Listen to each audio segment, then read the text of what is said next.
저는 지난 주간에 그곳에 가서 설교를 하고 오면서 늘 그런 생각을 했습니다. 말씀드렸었지만 성경대로 하고 바르게 복음을 전하고 세계 선교를 지향하고 우리 성도님들이 화목한 아름다운 교회는 반드시 부흥한다, 성장한다라고 믿습니다. 그 교회는 지금 1000명이 넘어가고 있어요. 그래서 우리 교회도 하나님께서 앞으로 그런 과정을 겪게 해주실 것이라고 믿습니다. 자, 오늘은 마태복음 20장 제목이 뭐냐면 오후 5시에 온 사람에게 주시는 은혜입니다. 본문은 예수님께서 하나님의 왕국에 속한 하나님의 백성들이 그 하나님의 왕국을 세워가기 위하여 헌신하는 생활, 봉사하는 생활을 가르치기 위함입니다. 이것은 얼마나 우리가 올바른 태도를 가지고 일하느냐 하는 것입니다. 세상은 얼마나 능력을 가지고 있느냐에 따라서 보수가 정해집니다. 그러나 하나님의 왕국은 내가 가지고 있는 시간과 능력에 따라서 상급이 정해지는 것이 아닙니다. 하나님의 왕국의 은혜의 법칙이 있기 때문입니다. 제가 청년 때 이 포도원 비유를 보면은 제가 청년 때 포도밭에 가서 포도원에 가서 그때는 포도를 내가 직접 따가지고 와서 저울에 달아가지고 값을 치른 다음에 그 다음에 이제 그것을 원두막에 다 모여가지고 같이 이렇게 먹고 교제했던 그런 적이 있습니다. 그런 것들이 기억이 납니다. 근데 맛이 일반 가게에서 파는 거하고 포도원에서 직접 따서 먹는 거하고 맛이 다르다는 것, 그것을 그때 느꼈습니다. 근데 이 포도원 이야기가 성경에 나옵니다. 어느 커다란 포도원을 가지고 있는 농장 주인이 있었습니다. 농장 주인은 포도원에서 일할 일꾼들을 구하기 위해서 아침 일찍 장터에 나갔습니다. 일종의 인력 시장이었죠. 그 당시의 경제 사정은 정말로 절박했습니다. 일자리가 없었습니다. 먹고 사는 것이 힘들었던 시기였습니다. 그래서 놀고 서 있는 사람들이 그렇게 많았습니다. 어쩌다가 누군가가 자신에게 일감을 주면 정말 열심히 일을 하는 그런 시기였다고 할 수가 있습니다. 일당도 많이 주지 않을지라도 감사하면서 그렇게 했던 시기입니다. 지난해 연말에 신문에 이런 기사가 있었습니다. 2023년 12월 27일 오전 5시 30분 서울 지하철 7호선 남부ru역 4번 출구 앞에는 200여 명의 일용직 노동자들이 일감을 기다리고 있었습니다. 63세인 이모 씨는 일주일째 일이 없다고 합니다. 요즘 일 나가는 건 하늘의 별 따기라고 말합니다. 그 옆에 있던 60대 허모 씨도 4시 30분부터 나왔는데 완전 서바이벌 게임이라며 집으로 향했습니다.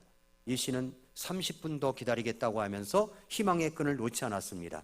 그는 내년에는 건설 경기가 좋아져서 일이 좀 많아졌으면 좋겠다고 한숨을 쉬면서 말을 합니다. 건설 시장이 얼어붙었습니다. 곳곳에 인력 시장이 모두 똑같은 현상이 일어나고 있습니다.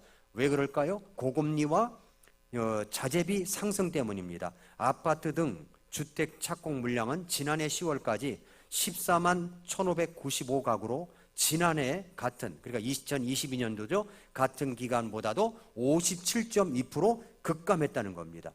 이렇게 어렵고 힘든 시대를 우리가 살고 있다. 이런 기사를 봤어요. 저는 그 기사를 보면서 마태복음 20장에 포도원 품꾼의 비유를 한 그 시기도 똑같다는 겁니다. 그런데 여기 예수님께서 포도원 품꾼을 뽑고 보상하는 비유를 들어서 말씀하십니다. 포도원 주인이 일꾼을 구하러 장터에 나갔습니다. 아마도 포도원 주인은 이제 유대 시간으로 이제 1시쯤 장터에 나갔습니다. 유대인 시간은 우리와는 좀 달라요.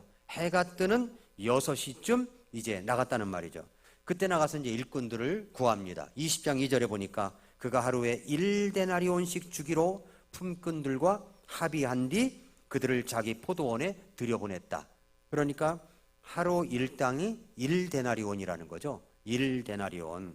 그리고 유대 시간으로 3시쯤, 우리 시간으로 9시에 또 나가보니까 놀고 서 있는 사람이 또 있었습니다.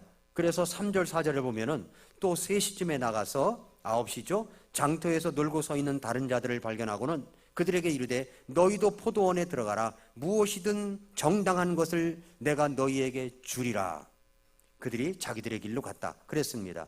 그래서 일당을 쳐주기로 하고 포도원에 들어가게 됩니다. 그 후에 낮 12시쯤에 나가보니까 또 놀고 있는 사람들이 있었어요. 똑같은 말로 포도원에 들어가서 일을 하라고 합니다. 그러면 정당한 대가를 받을 것이라고 말을 합니다. 오후 3시쯤 나가보니까 또 자기들에게 일자리를 줄 사람들을 기다리고 있는 일꾼들이 또 있었습니다. 이 포도원 주인은 참 그분들이 불쌍해 보여서 이 일꾼들을 또 데리고 왔습니다.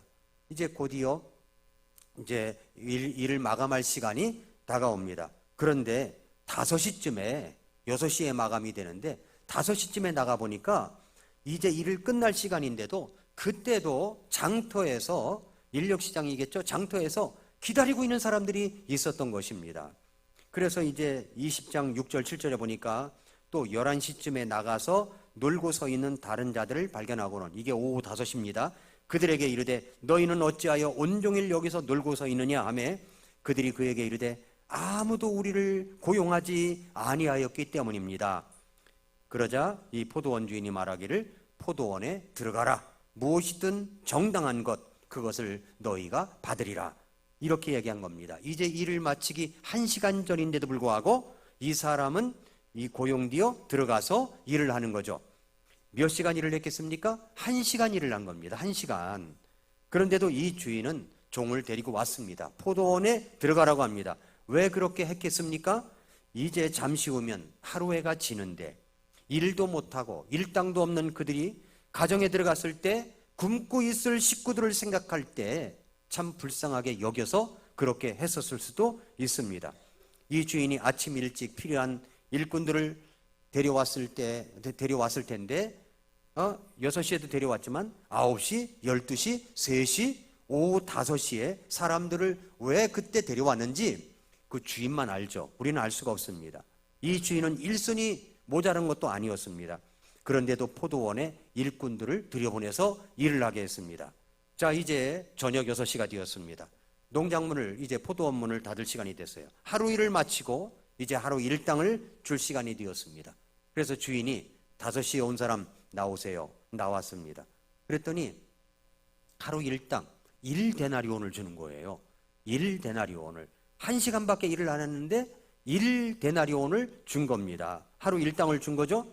아침 6시서부터 일한 그런 품삯을 그냥 준 겁니다.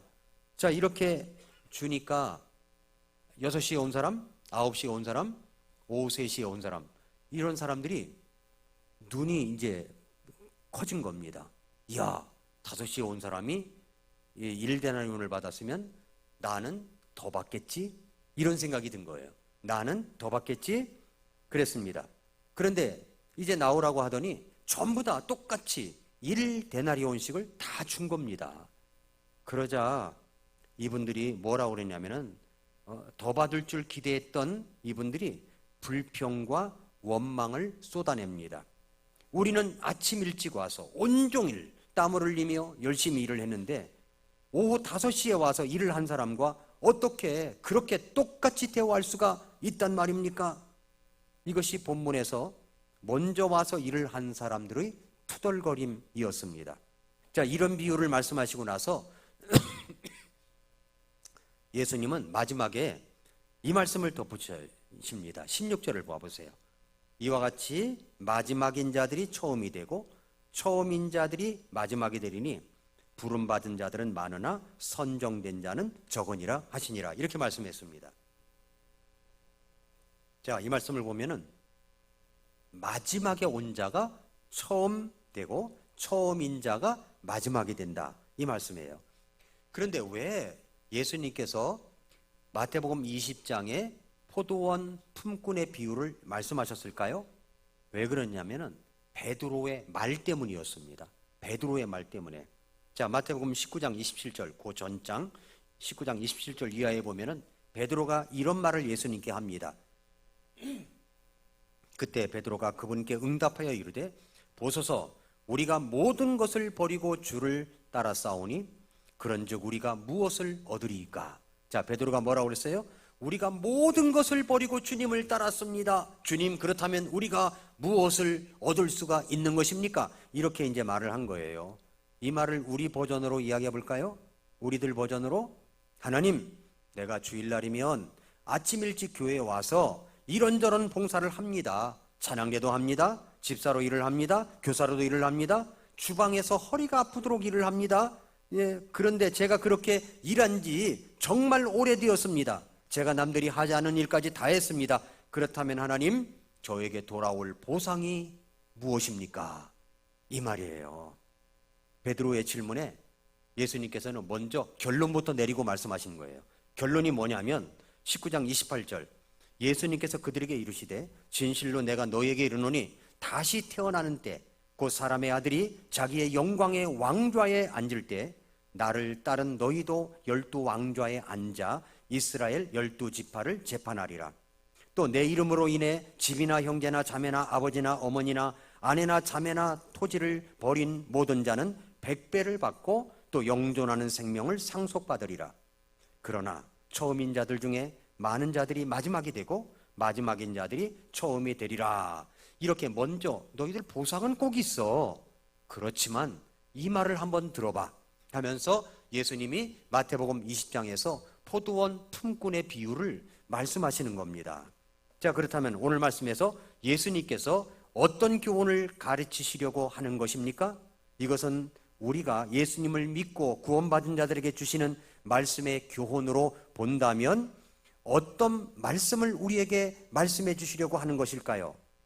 우리는 어쩌면 먼저 된 자의 의식을 가지고 생활할 때가 많다는 겁니다. 먼저 된 자. 그러나 우리 주님께서 강조하시고자 하는 것은 놀고 서 있던 자의 의식을 가지라는 거예요.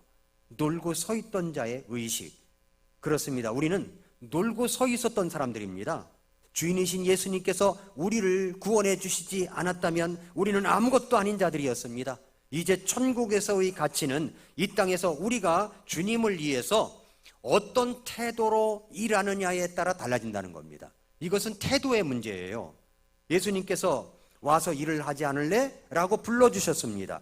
그런데 그렇게 일하는 사람들의 태도는 어떤 태도를 갖고 있어야 하느냐 하는 것이 오늘 말씀의 골자입니다. 여기에 먼저 온 이 사람들의 태도에 대해서 예수님은 그들의 잘못된 과오를 말씀하십니다. 어떤 과오일까요? 첫째로 하나님을 향하여 흥정의식을 가지고 있었어요. 흥정의식. 본문의 비유 속에 나타난 일꾼들의 주인을 향해 잘못된 자세는 어떤 것입니까? 그것은 이 품꾼들을 흥정하려는 의식으로 일을 하고 있었다는 겁니다. 이 품꾼들이 흥정의식. 베드로가 한 말이 뭡니까? 내가 이렇게 주님을 위하여 희생을 했는데 나에게 돌아오는 것은 무엇입니까? 이게 뭐냐면 흥정의식이에요. 이런 흥정의식이 똑같이 우리 속에도 있을 수가 있다는 것입니다. 내가 교회에서 헌신자로 일한 지 몇 년인지 아십니까? 주님, 화창한 날 제가 어디 놀러도 안 가고 예배를 드리며 봉사할 때가 정말 많았습니다.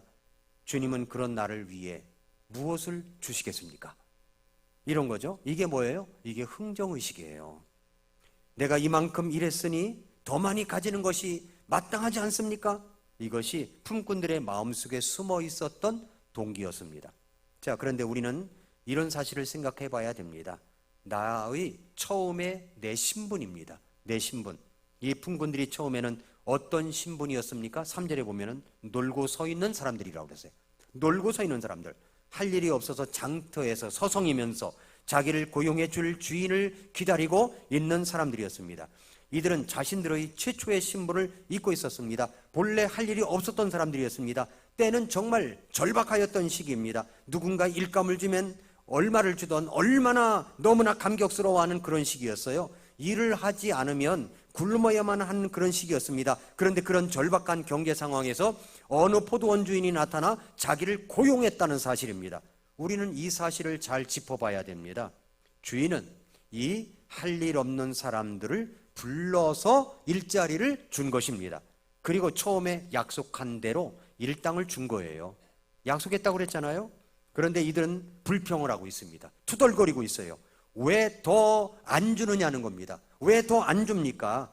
이들에게 정말로 결핍되었던 의식이 무엇인지 아십니까? 그것은 일감이 없었던, 굶을 수밖에 없는데, 일감이 없었으면 굶을 수밖에 없었는데 나를 선대하시어 일당을 주신 그분에 대한 은혜의 감격이 없었다는 겁니다. 은혜의 감격이 없어요. 은혜의 의식이 사라지면은 그 사람 마음속에 흥정의식이 자리 잡아요. 내가 모든 것을 버리고 주님을 쫓았습니다. 그러니 이제 주님은 나에게 무엇을 주시겠습니까? 이런 말입니다. 주님은 우리에게 반드시 보상을 하실 것입니다. 그래서 마태복음 19장 28절 29절에서 우리 주님께서 다시 오실 때 보상을 해 주신다고 말씀하시고 있지 않습니까? 여러분이 땀 흘려 이런 대가를 반드시 우리 주님이 주실 것입니다. 예, 보상하십니다. 이름 모를 나그네에게 냉수 한 그릇이라도 대접하는 자에게 상을 주신다고 하셨는데 왜 안 주시겠습니까? 그날 주실 것입니다. 그러나 만약에 우리가 보상을 받을 동기로만 주님을 섬겼다는 섬겼다는 것은 잘못되었다는 것을 말씀하시는 거죠. 주인의 계산법과 품꾼의 계산법이 달랐기 때문입니다. 이 비유에서 오후 5시에 불러서 일한 일꾼들을 생각해 보십시오. 이 사람들은 어떤 생각으로 일을 할까요? 감사의 마음이에요. 감사의 마음. 만일 일거리가 없었다면 당장 굶어 죽었을 텐데 5시에라도 불러주셔서 일을 하게 해주신 것에 대한 감사와 은혜를 잊지 않고 일했을 것입니다. 주인의 얼굴만 바라만 보아도 써주신 그분의 은혜를 생각하면서도 감사하고 감사한 마음뿐이었죠. 그래서 노래를 부리며 일을 합니다. 밝은 얼굴로 일을 합니다. 은혜로 일을 합니다. 사실 주님은 우리가 일을 한 양이 아니라 질을 보시는 분이세요. 제가 금요일날 갔다 왔던 그 사랑침례교회 주일날도 똑같이 우리처럼 오후에 예배를 드린다고 합니다. 근데 예배를 끝나고 성도들이 가지라는데 그리고 다 모여가지고 교제한다는 겁니다. 그렇게 남은 사람이 한 100여 명이 남는데요. 그러면 자기들끼리 교회에서 식사를 준비해가지고 먹고 간대. 먹고. 그걸 보고 요즘 교회는 모습이 뭐냐면 밀물과 썰물이에요. 밀물처럼 쭉 예배 시간에 쭉 갔다가 예배 끝나면 쫙 빠져나가요. 시간 얼마 걸리지도 않아요. 교회가 어떤 분위기였냐면 집에 갈 줄 모르고 교회에서 함께하는 이런 모습들. 저는 그것이 바로 은혜의식이 있는 사람들의 모습이 아닌가 이렇게 생각이 됩니다. 일이 있으면 가야 되겠죠. 그러나 함께 모여서 예배하고 주님을 찬양하고 같이 교제하고 같이 무슨 얘기라도 같이 나누는 겁니다. 그리고 같이 격려해주고 기도해주고 이런 모습이 정말로 아름다운 모습이 아닌가 생각이 들어요. 여러분, 참된 신앙생활의 동기는 무엇입니까? 주님의 은혜에 대한 감사해야 돼요. 은혜에 대한 감사. 이 하나님의 은혜에 대한 감격과 감사로 일을 해야 하는 것입니다. 예수님과의 사랑 때문에 일을 해야 하는 거죠. 사랑하는 사람을 위해서 여러분이 일을 할 때 보상을 바라고 일하십니까? 엄마가 아이들을 위해서 밥을 만들어주는데 그 보상을 바라고요? 너 밥 먹었으니까 밥값 내고 가 이럽니까? 아니죠. 아닙니다. 그런 마음이 아니에요. 사랑하면 달라지는 거예요. 교회를 사랑하고 성도들을 사랑하고 우리 주님을 사랑하면 태도가 달라집니다. 태도가 달라져요. 저는 사도 바울이 고백한 말씀 중에 이 말을 참 좋아합니다. 고린도전서 15장 10절에 하나님의 은혜로 지금의 내가 되었으니 내게 주어진 그분의 은혜가 헛되지 아니하여 내가 그들 모두보다 더 많이 수고하였으나 그것은 내가 한 것이 아니요 나와 함께 하신 하나님의 은혜로 된 것이니라. 하나님의 은혜로 된 거예요.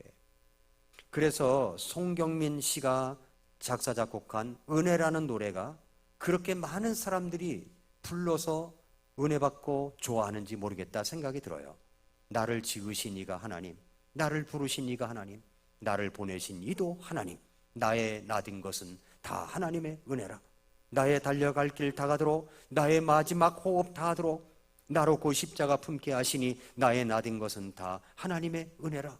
한량없는 은혜, 갚을 길 없는 은혜, 내 삶을 에워싸는 하나님의 은혜, 나 주저함 없이 그 땅을 밟음도 나를 붙드시는 하나님의 은혜. 복이 되죠? 그렇습니다. 먼저 온 품꾼들의 이런 동기가 아예 없었던 것은 아니었을 거예요. 일자리가 없었을 때 일자리를 주신 주인에게 대한 감사와 은혜가 있었을 것입니다. 그러나 이 동기가 시간이 흘러가면서 변질된다는 겁니다. 오랫동안 신앙생활을 하시는 분들이 이 변질을 조심하셔야 돼요. 변질. 오랫동안 신앙생활을 할 때 처음 주님의 첫사랑을 깨닫고는 무엇을 해도 감사했던 적 기억이 나시지 않습니까? 그러나 시간이 흘러갈수록 우리는 이 동기가 변할 수가 있습니다. 은혜의식이 사라질 수가 있는 거예요. 이것이 본문에서 주는 첫 번째 교훈입니다. 먼저 온 일꾼이 가졌던 잘못된 의식은 흥정의식입니다. 먼저 온 일꾼에게 필요했던 의식은 은혜의식입니다. 나는 흥정의식이 많습니까? 은혜의식이 많습니까? 이게 첫 번째 교훈이고요. 두 번째로 이웃을 향하여 가지고 있는 우월의식과 비교의식을 우리 주님께서 지적하신 겁니다. 지금 이 사람들의 일당을 받으면서 낙담한 원인이 무엇입니까? 아침 일찍 온 사람만 일을 하고 하루 일당을 주었다면 아무런 문제가 없었을 것입니다. 그런데 문제는 오후 5시에 온 사람이 1시간밖에 일을 하지 않았는데도 아침 일찍부터 와서 일을 한 자신과 똑같은 일당을 받았다는 것 때문에 너무나도 이게 억울하게 느껴지는 거죠. 여기서 정말 무서운 것이 뭐냐면 비교의식이에요. 비교의식. 같은 실업자였습니다. 그런데 일자리가 없는 데서 자신을 써주신 주인의 포도원에서 일을 한다면 어떤 의식이 필요한 것입니까? 먼저 왔던, 늦게 왔던 동업자 의식, 파트너 의식이 있어야 되는데 그래도 저분이 놀고 서 있었는데 저분이 정말로 은혜로 여기까지 왔구나. 우리 열심히 일을 해서 끝마치십시다. 이런 어떤 파트너의 의식이 있어야 되는데 그렇지 않았다는 거죠. 하루 일당을 받기로 했습니다. 그러면 나는 하루 일당만 받으면 되는 겁니다. 그런데 옆자리에 일자리가 없어서 굶을 수 있는 사람이 있어요. 내 것을 가지고 나누어 주지는 못할지라도 포도원에 와서 일을 함으로 같은 일당을 받아서 그가 어려움을 면하고 살아갈 수 있다면 얼마나 좋은 일입니까? 함께 잘 살면 얼마나 좋습니까? 나만 잘 살아야 되는 것이 아니지 않습니까? 사람은 내가 아무리 잘 살아도요, 나보다 잘 사는 사람이 있으면 배가 아파서 견디지 못하는 못된 심성이 있을 수가 있습니다. 이것이 바로 돌아온 탕자를 환대하지 못하고 비교하면서 자기가 형인데도 불구하고 말이죠. 그 돌아온 둘째 아들, 자기 동생이 왔는데도 아버지 아들이 돌아왔는데 아버지 아들이라고 그랬잖아요. 내 동생이 아니라. 그러니까 이것은 바로 이 형의 심리와 똑같은 거죠. 질투로 가는 겁니다. 비교했기 때문이죠. 비교의식 때문에. 누가 이 질투를 가져다 주는 것입니까? 이 질투나 투기의 근원은 마귀사탄입니다. 야고보서 3장 14절에 보니까 그러나 너희 마음속에 독한 시기와 다툼이 있으면 자랑하지 말고 진리를 거슬러 거짓말하지 말라. 이러한 지혜는 위로부터 내려오는 것이 아니요 땅에 속한 것으로 관능적이며 마귀에게 속한 것이니 시기와 다툼이 있는 곳 거기에는 혼란과 모든 악한 일이 있느니라. 이것이 바로 사탄의 악한 영성입니다. 이 의식이 사람을 지배하기 시작하면 결과적으로 마귀 사탄에게 질질 끌려다니면서 갈등만 키우고 시험에 걸려 넘어지는 결과만 있을 뿐입니다. 우리나라는 신앙인들이 전통적인 사고 틀을 갖고 있어요. 사고 틀이 있어요.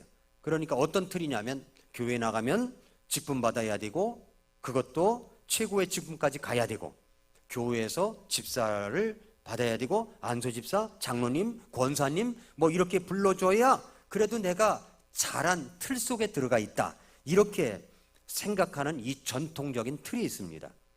이것이 사람들이 만들어 놓은 전통의식입니다.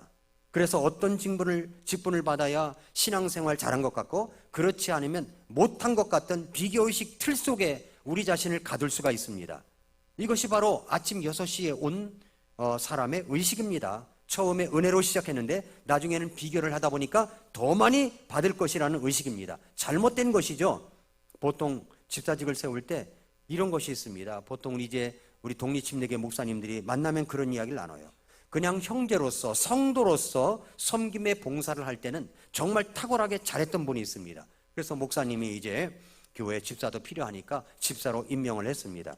그랬더니 그 다음부터 태도가 달라지는 거예요. 뭔가 된 것 같은 착각에 빠진 것 같습니다. 회의 시간을 보면 알아요. 회의를 하게 되면 자기 틀에 고정되어 있는 의식을 가지고 회의 시간에 주도권을 가지려고 합니다. 그래서 그때는 이제 자꾸만 이제 이의를 제기하고 어떤 목사님이 회의를 주재하는 목사님도 눈에 들어오지 않고 자기 주장이 맞다고 이야기하고 막 그럽니다. 그럼 회의가 분위기가 어려워요. 그런 것이 아니다라고 하는 집사님이 있을지라도 생각을 갖다가 발설하면 또 이렇게 부딪히게 되고 이런 경우가 굉장히 많았었습니다. 그런 게 있어요. 그러면 목사님은 후회를 하죠. 내가 잘못했구나. 저분이 그냥 형제로서 섬기면 더 잘할 텐데 괜히 집사님을 세웠구나. 후회를 하는 겁니다.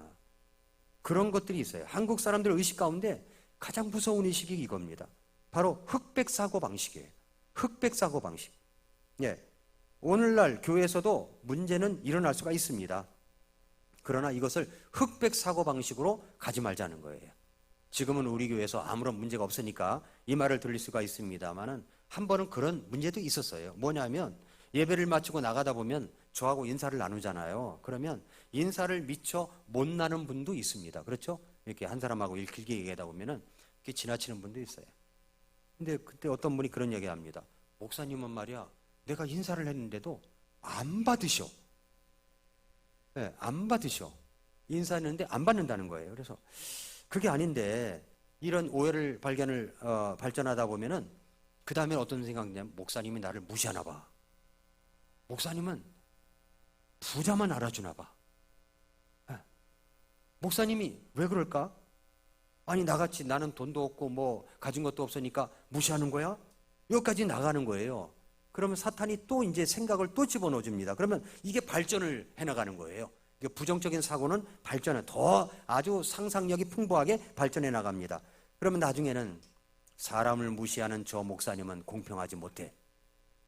내가 나가든지 저분이 나가든지 이렇게 나가는 거예요. 그럼 이게 참 무서운 거 아닙니까? 그런데 반대 입장에서 이제 목사님이 생각합니다.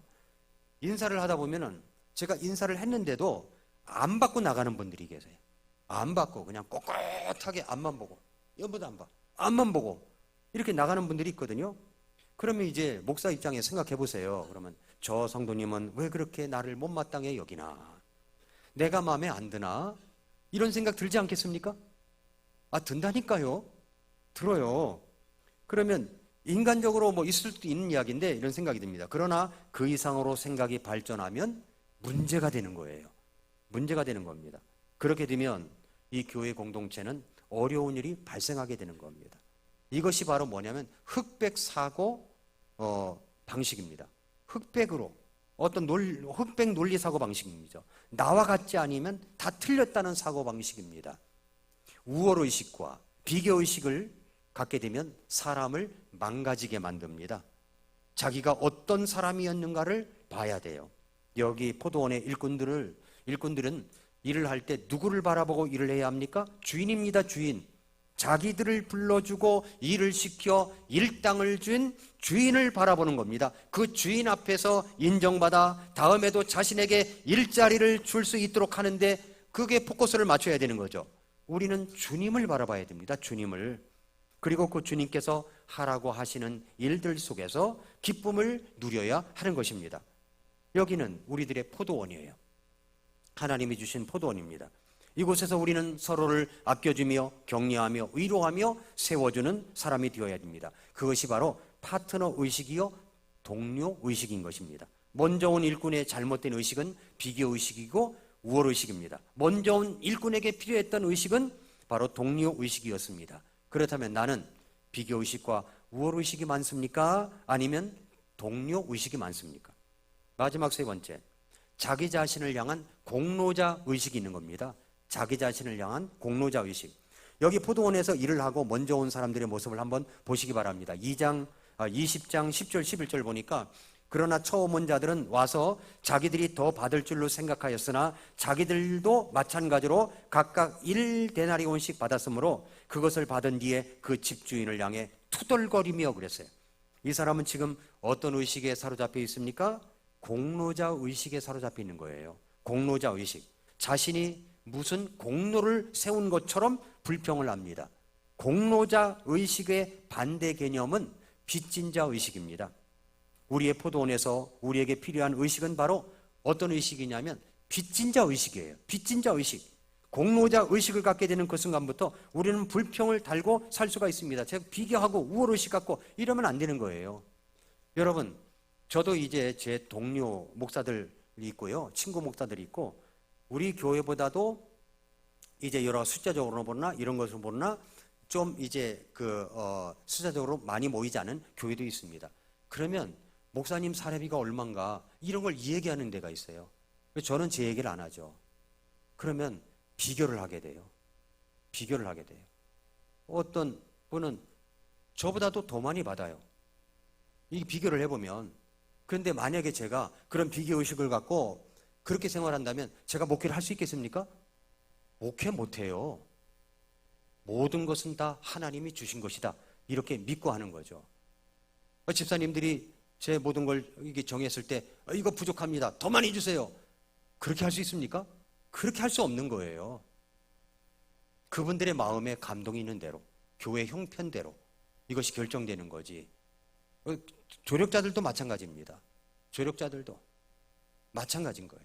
그래서 이걸 비교하면 비교의식 때문에 사역을 못하는 겁니다. 그저 하나님이 나 같은 자를 불러주셔서 이곳에서 하나님이 사용해 주시는 것을 감사한 마음으로 하면은 기쁨이 있는데 그렇지 않고 자꾸 누구는 뭐 어떻더라 누구는 어떻더라 이러면 비교의식 때문에 일을 못하는 것입니다. 저는요 하나님께서 저를 지금까지 굶지 않도록 해주셨기 때문에 감사한 마음이 있는 겁니다. 예, 쌀이 없을 때가 있어요. 쌀이 떨어질 때가 있었어요 우리 집에. 그래서 찹쌀로 밥을 해 먹었습니다. 그런 적은 있었어도요 굶어서 그런 적은 없어요. 하나님이 해주시는 거죠. 예, 모든 걸 하나님이 해주신다 이렇게 믿고 하는 겁니다. 그러니까 이게 자꾸만 자기 공로 의식을 갖게 되면은요 아무것도 못해요. 예, 그래서 무슨 의식을 가지냐면은 빚진 자 의식을 가져야 돼. 나 같은 자 이곳에서 강단에서 설교할 수 있는 것도 감사한 거예요. 내 설교를 들어주는 성도님들이 있다는 것도 감사한 거야. 이렇게 빚진 자 의식을 갖게 되면 모든 것이 순조롭고 저 하나님께서 기뻐하시는 아름다운 모습입니다.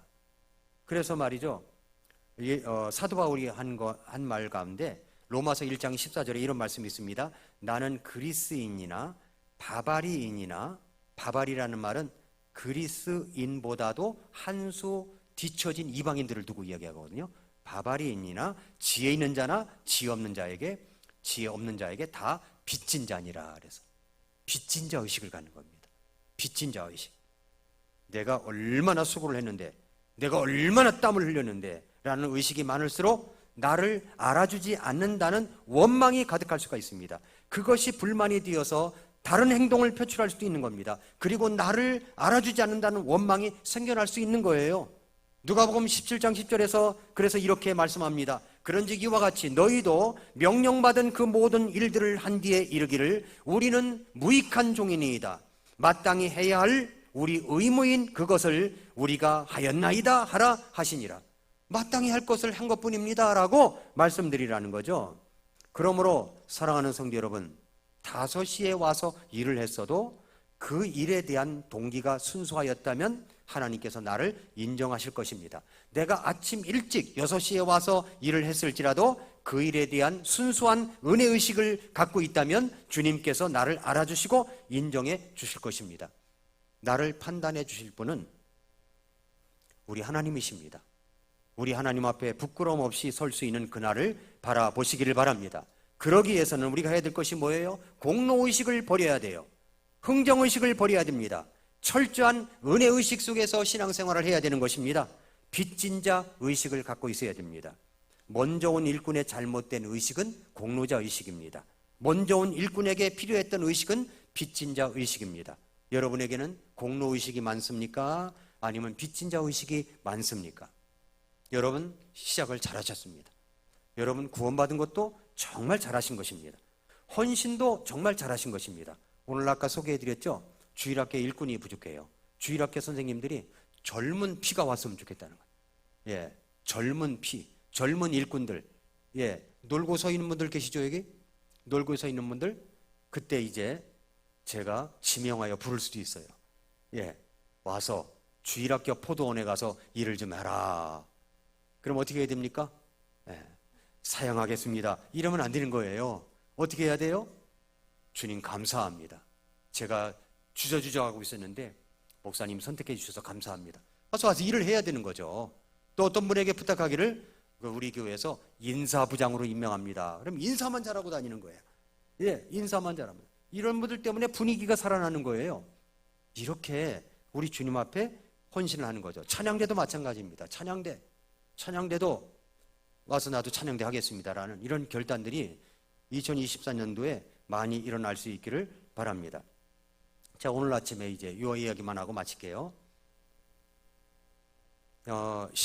인터넷 신문을 봤는데 사복으로 위장한 천사들이 우리 곁에 있었다라고 하는 기사였어요. 그 기사가 뭐냐면 어떤 이제 그 경찰관이 사복 차림으로 아이 유모차를 끌고 반바지를 입고 이렇게 이제 편의점에서 이제 물건을 사려고 했는데 어떤 청년 하나가 그 기프트 카드 있죠? 기프트 카드. 이것을 갖다가 수백 장을 사가지고 아주 초조한 표정으로 정리를 하고 있더랍니다. 이상하다. 어떻게 제 수백 장이 필요할까라고 생각을 하면서 아주 그 매의 눈으로 지켜봤답니다. 동네를 한 바퀴 돌고 이제 다른 편의점을 지나가는데 그 청년이 다른 편의점에 또 있더래요. 거기서 또 기프트 카드를 사고 있더라는 겁니다. 그래서 쫓아 들어갔답니다. 왜 기프트 카드를 이렇게 많이 사느냐? 혹시 보이스피싱에 걸린 거 아니냐? 그랬더니 이 청년이 불안에 떨고 있는 거예요. 그래서 보이스피싱 그 사람하고 통화를 하고 이것을 보이스피싱이다 해서 이제 신고를 하고 그것을 막아버렸다는 겁니다. 그러니까 이분이 쉬는 날이었어요. 쉬는 날 그 일을 한 거예요. 쉬는 날. 아, 나 오늘 쉬는 날이야. 저런 거 봐도 난 모른 척 할 거야. 이러겠습니까? 아니면 그것을 보고 저건 잘못된 거구나. 저 청년 큰일 나겠구나. 하고 이제 도와준 거죠. 그 다음에 또 있는데, 서울대학병원, 서울에 있는 한 대학병원에 근무하는 20대 새내기 간호사 4명이 비번일 때, 이제 북한산에 이제 등산복 차림으로 하고서 이제 올라가고 있는데 한 중년인 분이 거기에 쓰러져 있다는 거예요. 가슴을 부여잡고 쓰러지자 사람들이 막 우왕좌왕했습니다. 그랬더니 간호사 4명이 달려들어가지고 심폐소생술을 했습니다. 그래가지고 이분이 살아났어요. 역시 무슨 일이에요?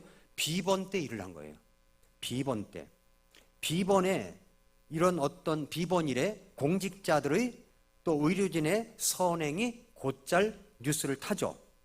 비번일에 또 가족과 눈썰매장을 찾은 어떤 충북 소방본부의 어떤 소방장이 이동 통로가 무너져서 사람이 깔리자 맨손으로 뛰어들어가지고 얼음을 드러내고 그 심폐소생술을 해가지고 의식을 잃은 사람들을 살려낸 이야기도 있습니다.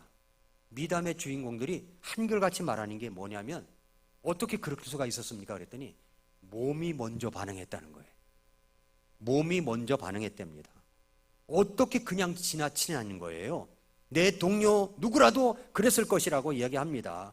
이것은 사명감이 생명인 직업인으로서 마땅한 도리를 했다는 것입니다. 저는 여기서 눈에 들어온 낱말이 뭐냐면 몸이 먼저 반응했다는 거예요. 몸이 먼저 반응했다. 여러분, 교회 안에서도 마찬가지 아닙니까? 교회가 세워져 나가기 위해서는요, 곳곳에서 일할 일꾼들이 필요한 겁니다. 일할 일꾼들이. 근데 한쪽 부서에서 어려움을 겪고 있어요. 그러면 팔짱 끼고 아이고 잘하나 보자 뭐 이렇게 하는 게 아니라 몸이 먼저 반응을 한다는 거예요. 몸이 먼저. 아니 주방에서 일할 사람들이 좀 부족합니다. 설거지 하는 것도 부족해. 그러면 보고서 내 일도 아닌 나 비번이야. 이게 아니라 뛰어들어서 그냥 같이 일을 하는 것. 이런 모습을 생각해 봤어요. 이것이 바로 선한 사마리아인의 반응이라는 겁니다. 선한 사마리아인의 반응. 선한 사마리아인이 강도 만난 사람 보고 그냥 지나칠 수도 있습니다. 레위인이나 제사장이나 모두 그냥 지나쳤어요. 이 사람들은 마땅히 사람들을 도울 의무가 있었던 사람들인데 그냥 지나쳤습니다. 그러나 여행 중에 있던 사마리아인이, 유대인들은 상종도 하지 않는다는 이 사마리아인이 그냥 지나칠 수가 없어서 그 강도 만난 사람에게 다가가 포도주로다가 그걸 싸매고 그걸 고치고 또 이동을 시켜서 또 보호를 받게 하고 돌봐주게 하고, 부비가 더 들면, 그러니까 뭐 돈이 더 들면 내가 더 내주겠다, 이렇게 했다는 것입니다. 사랑하는 성도 여러분, 우리 교회가 성장하기 위해서는 일꾼들이 필요한 겁니다. 곳곳 부서마다 일꾼이 필요한 거예요. 누가 일을 해야 되겠습니까? 누가 일을 해야 되겠어요? 우리 주님께서 놀고 서 있는 사람들에게 네가 일을 해라 말씀하십니다. 한번 따라서 해볼까요? 네가 일을 해라. 딴 사람 가르치지 말고 이게 나를 말하는 거예요. 예. 주여 내가 여기 있사오니 제 보내소서, 이게 아니라 내가 여기 있사오니 나를 보내소서요. 네가 일을 해라 말씀하십니다. 그럴 때 나는 어떤 처지예요? 빚진 자 의식 가져야 돼. 내가 놀고 서 있는 사람들이었다는 의식을 가져야 돼요. 나 같은 자를 살려주시고 구원해 주신 그 주님을 사랑하는 마음을 가져야 됩니다. 그러면 나이 가리지 않아요. 일을 합니다. 일을 해요. 그런 의식으로 우리 교회가 정말 성경적인 교회로서 말씀을 잘 가르치고, 또 우리 성도님들은 그렇게 빚진 자 의식을 갖고 서로 도우며 일을 하고, 사람들이 오면은 인사를 잘하고 또 구원받게 인도를 하고, 이렇게 했을 때 우리 교회가 성장하지 않겠습니까? 저는 그런 날을 바라봅니다. 뿐만 아니라 우리 교회가 또 새 예배당을 건축하게 되면 또 다른 모습의 버전으로 또다시 달려갈 것이라고 믿습니다. 사랑하는 성도 여러분, 여기 포도원 품꾼의 비유를 기억하고 주님 앞에 빚진 자 의식을 갖고 헌신하는 여러분 되시기를 바랍니다. 기도하겠습니다.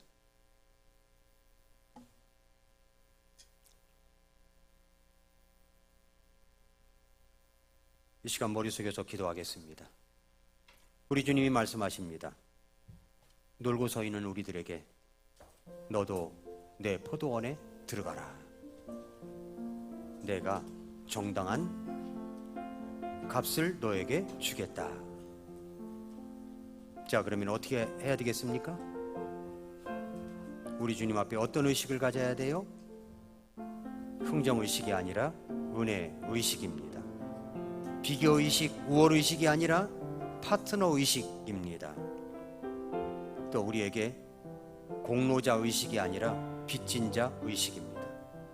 하나님 아버지, 우리가 주님께서 원하시는 아름다운 모습으로 내 자신이 주님 앞에 드려지는 저희들이 제가 될 수 있도록 도와달라고 기도하겠습니다. 같이 기도하겠습니다.